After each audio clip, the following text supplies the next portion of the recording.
Assalomu alaykum ishqibozlari. Yo'llarimiz oila qilib, Xudo xolasa. Bular 2 oydan o'tdi. Erkagi sal yoshroq boshaqonligi uchun. Xudo xolasa. Ketdi mana. Denoga ketyapti, Xudo xolasa. Belikanda bolalari, Xudo xolasa 7 kilolik bo'ladigan. Bular ham har xil urg'ochi erkek qilib qo'yamiz, Xudo xolasa. Eson-omon o'tamiz. Soat bugun 11-mart. 11-mart, yarim tundamiz. Ramazon oyi, Xudo xolasa xayrli qilsin. Yaxshilab eson-omon yetib olsa quyonchalarimiz. Ikkita urg'ochi. Kelib quyonlar boqinglar.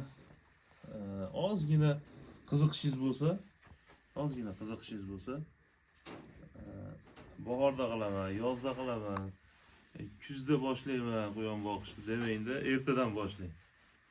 Bu tavakkal qilsa arziydiganda, endi katta pul emas, masalan 1 million, 1,5 million bilan boshlasangiz quyonchilikda yaxshi katta yasatsiz. Quyonchilikni yaxshi o'rganib, hozir o'rganish oson. Naqadar ko'p pul ketmaydi, ozgina pul bilan boshlab ko'rasiz. Xudo xolasa xayrli qiladi ishingizni. Chunki quyonchilik bu darajada qiyin emas. Boqib, Xudo xolasa haligi qilmadim degandan ko'ra ozgina qiziqish bor odamlarga tegishli bu gap. Ozgina qiziqishingiz bo'lsa boshlang. Boshlab, Xudo xolasa mana bu ko'p quyonlar tug'ilganda, quyonlarni oldi-berdi qilganda o'zingiz kayfiyatingiz ham ko'tariladi. Nima bilan band bo'lasiz, zerikishingiz bo'lmaydi, qiziqishingiz yana ham ortadi. Elga, yurtga manfaatli bo'ladi go'sht, mana dorilikka, Xudo xolasa. Har xil zotlar bilan tanishasiz, har xil davlat quyonlari. U butun dunyo boqadi quyonni. Bitta nima bilan cheklanib qolmaslik kerak, Xudo xolasa.